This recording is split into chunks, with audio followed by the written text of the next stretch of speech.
Welcome to Bandit's Keep. I'm Daniel. In this video, I want to talk about what makes the perfect, or a good, adventure. This is somewhat inspired by, God, it's got to be a couple months ago now, Matt Colville had done a video about talking about how so many of the kind of published adventures for Dungeons & Dragons in the 5th edition kind of phase, if you will, were these very long adventure paths. And this is also true for, is my understanding anyways, for like Pathfinder, and just this is something people make. Whereas back in the day, if you will, the adventures were done, they were called modules, and they were maybe shorter. And there was kind of a nice discussion about what's a good length for an adventure. And I think this has been a while since I watched it, but in the end, it wasn't like he was saying that these long adventure paths are bad. He was just saying it would be nice to have a variety of different things so people coming in could see there's other ways to do it.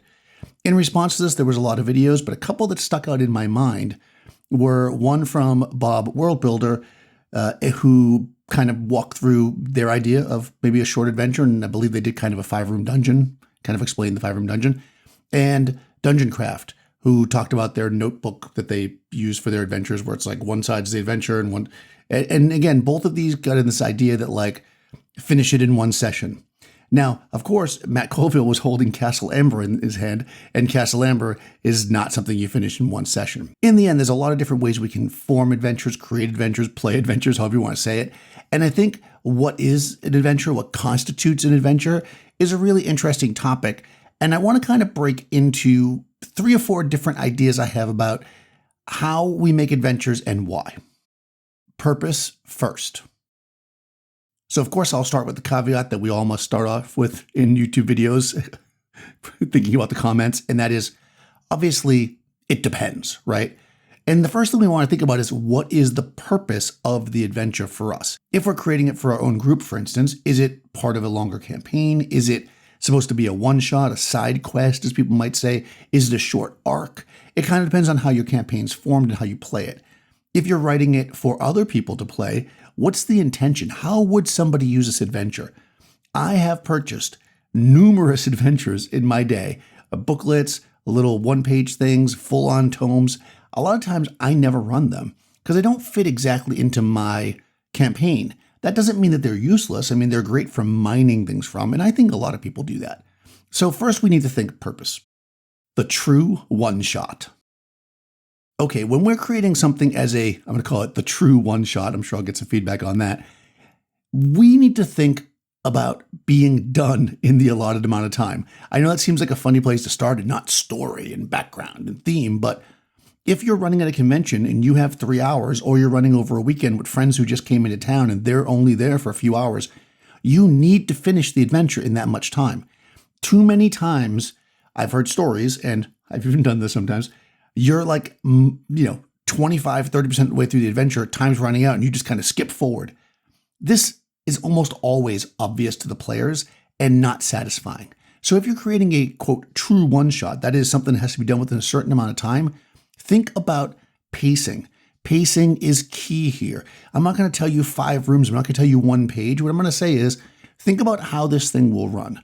You need to be more direct. You can't, you're in a tavern. What do? You need to be a little bit more like, you have decided to do this. And the players that are playing this type of game understand this is a one-shot, and they understand that that is the notion. They're not going to go, hopefully, they're not going to go, you're taking away my agency with my character.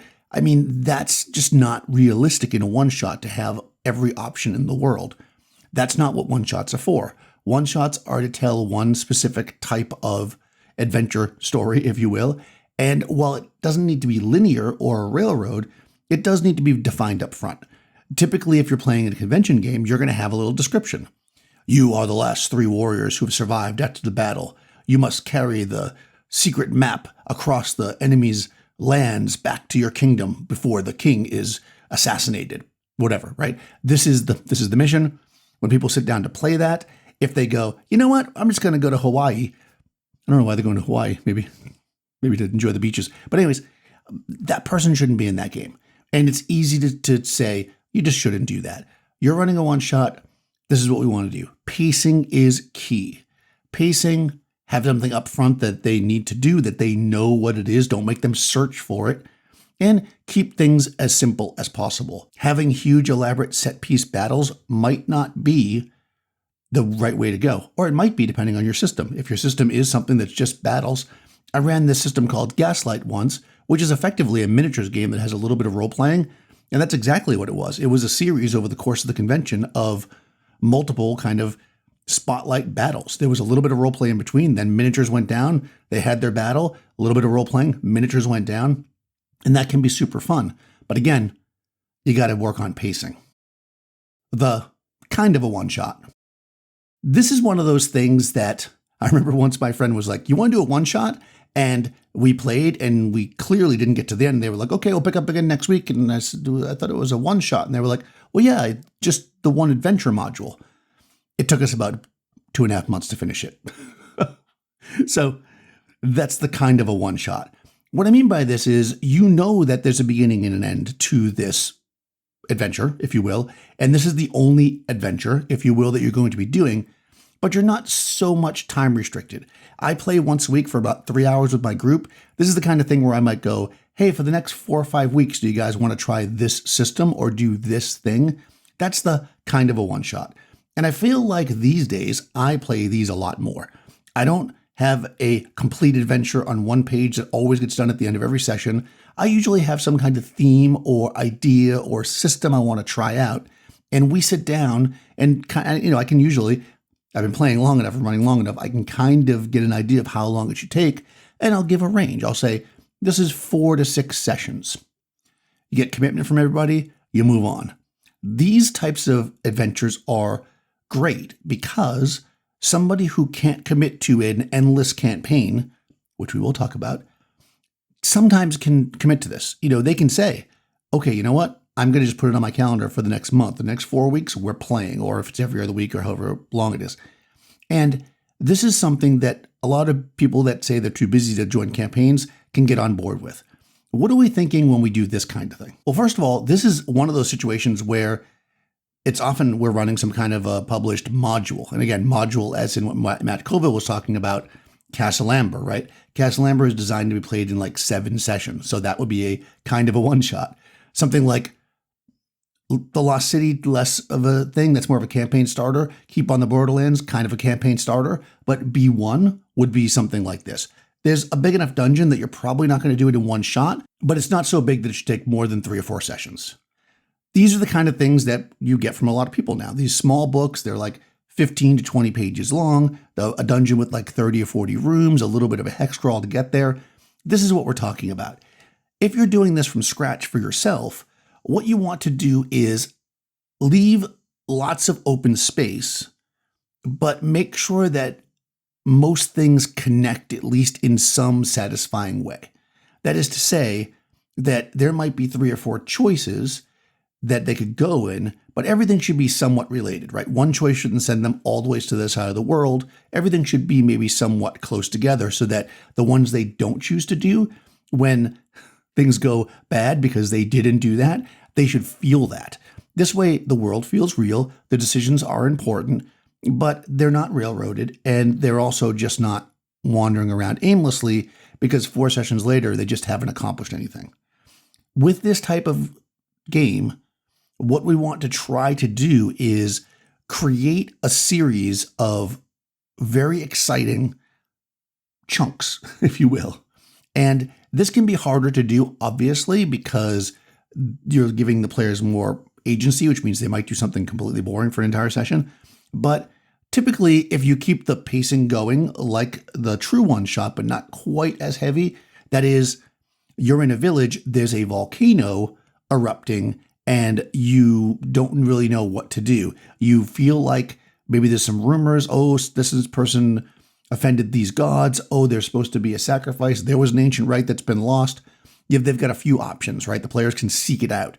I run this is not a multiple session thing, but I run a really condensed version of this at conventions called To Slay a Dragon. And in that, a dragon has come, and there's only first level characters who really can't be the dragon. And they're sent on a series of small quests to get items that will help them do it. Now, because it's a convention, I keep things really quick and boom, boom, boom, boom, boom, and I bang the pace out. This is the kind of thing, though, that could be played over the course of, let's say, 5 sessions with a big epic battle with the dragon taking an entire 2-hour session or something. You could definitely do it that way. And in fact, maybe I will do it that way next time I do it for my group. But that's basically what I'm talking about. Something that's got pieces that are, the players can choose what they want to do, and depending on their choices, they will have different results at the end. But it's just not completely open like, hey, what do you want to do? In this, we might want to have some backstory, but the backstory, with the player characters that is, but the backstory is more than likely something that you're going to create for them or with them. It's not the, I have an idea for my character's backstory, and maybe it'll come out eventually. It's, okay, who wants to be the prince that needs to pull the sword from the stone, right? And this is basically your backstory worked in with the DM. This can work out really well. I played an adventure like this once. Again, it was a one-shot, but the DM had given us all these backstories, and we had interactions with each other, and it was really cool. You might think, well, that's limiting because somebody's telling me, but no, it gives you the opportunity to play a character that has all this interesting stuff about them without having to come up with all of it. And because the DM did it, or in this case, if you're the DM, you can interconnect everybody. It's not like one person comes up with something and everybody else is kind of like, what? So kind of fun. You could also, if you want to involve this kind of thing, take a little bit at the beginning of the first session to go around the table and have people make choices like that. Like, okay, you tell me how you're connected to 2 people here. Okay, now you tell me how you're connected to 2 people here. And then, people interconnect like that. So I think that you want more backstory, you want more character flavor, you want more freedom, but you still want to keep things constrained to a relatively small space as far as the overall concept of what's happening. It's upfront what's going to go on some level. That is, there's a threat, you just don't know how to fix it. And these types of games become, how do the players figure out how to fix it or not? The potential campaign starter. So this one is effectively how I generally start my campaigns. And they don't always turn into campaigns. That's why I call it potential.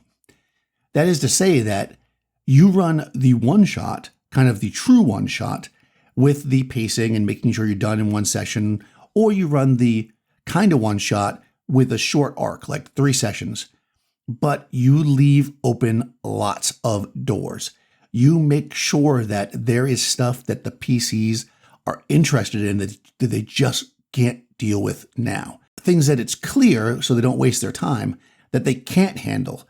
Bigger plot points, wars going on, some secret tome that they find. They obviously aren't going to sit and research it in a one-shot.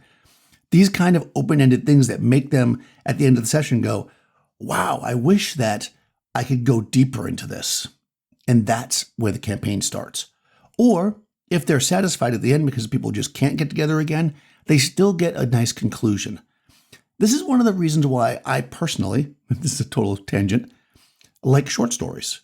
Oftentimes in a short story, you get information that you'll never get an answer to. But the short story still ends conclusively. That is, you get a story and you're like, okay, cool, that was a fun story, but what about that guy that he met over here? What about the writing that they found on the wall over there? What about this army that was approaching that we heard of? This is how we start a campaign. Again, this won't always start into a campaign because sometimes the players just won't be interested in any of those side hooks. And that's cool. Now you know that you didn't waste a whole bunch of time trying to build a whole campaign world where the players are just like, we're not interested in high fantasy this right currently now, or not interested in Grimdark, or we're not interested in whatever. But they got a chance to play it and they enjoyed it. So again, with this one, we want to leave loose ends. We want to make them make choices, but they're tough choices. Like it's clear they won't be able to come back. In the kind of one shot, oftentimes you want to make it so they think they might be able to get back to it. And this one is going to be clear, like you're making this choice. You're getting on the boat here versus taking the caravan route. There's no doing both of them. This is a choice. Tough choices, things that they're interested in 2 different directions that they just can't do. But again, with a satisfying ending, hopefully. I mean, I find ending satisfying even if I lose, but it depends on your players, I guess. If they don't complete the quest, maybe they won't be satisfied. But man, whenever I don't complete a quest and a one-shot ends, that makes me want to play longer. My note on this one I wrote, many ways to finish, but none are the end. So I think that summarizes it. And let's give a little bonus one here. The True Sandbox. You know, I made a video and I think I called it the True Sandbox, or I said that somewhere in Evil Jeff, you're out there. They did not like that I called it true. It's just me saying that it's very, very, very open-ended. This is not something that you're going to step into easily. This is something that you want to do with a group of very like-minded people, and ideally people who you've been playing with. I've been playing with my in-person group for nearly 10 years now. It's crazy to think about that. But if I start a campaign and I say, we're just going to start a campaign, we know we play every week for infinity. So I can do a true sandbox. That is to say, okay, you just traveled across the desert to this new land. You're sitting in a tavern drinking some strange wine. It's delicious, maybe a little too strong. What do you do? And really leave it open-ended. Really let them dig into it. Let them take a session of just playing their characters. Let them take a session of wandering around. Let them take a session of traveling. This is open. They can do anything they want, and they know it. Again, as much as I think sometimes we see in videos, maybe in mine, where we kind of, the sandbox, a true sandbox in this sense, where the players can really do anything, can be tricky, not just to run, but to play in. So I think unless you've done some other types of play with the group before, this might be something to avoid at first. Now, that being said, if you do a potential campaign starter, or even a kind of one-shot, and there's lots of open ends and the players want to keep going, you may have just started a sandbox, a true sandbox as it would, without even trying. That is generally how I start things. As I said, these potential campaign starters, they bring you into a world where there's lots of information, there's lots of open ends, and what the players follow becomes a sandbox. In my current campaign, we're going on 3 years now with this OD&D campaign. We started off dungeon crawling through a series of modules that I had purchased. They got through one of them. They went into an area. This was a good, well-written module that had areas that weren't defined, and they've never gone back. We've gone all over the place, and they have set the story. They are in a place that they created because it's a sandbox. Wherever they go is where the adventure is. But we did start with some structure. We did start with the potential campaign starter that was going to be 4, 5, 6 sessions of playing out these modules. Who knows? Maybe someday we'll play the rest of them. I doubt it, though. In any case, I would love to know what you think about this. Is there some ideal? Do you just always play the one-shot? Do you just always play a sandbox? Do you play stuff in between? What's your favorite published adventure that you think is a great way to start a campaign? Let me know in the comments below, and also, of course, down in the description, you will find a link to my Discord server. Jump on over there. Some great people having some conversations. Also, jump over to my Patreon if you're interested in that. And if you don't know, I do have another podcast. I have 2 podcasts, but the one I'm talking about right now is Monsters and Treasure with Kara King of D&D Homebrew. I'll put a link to that as well. Check out our podcast. We talk about all kinds of fun stuff, and we'd love to hear from you. Anyways, I'll talk to you soon.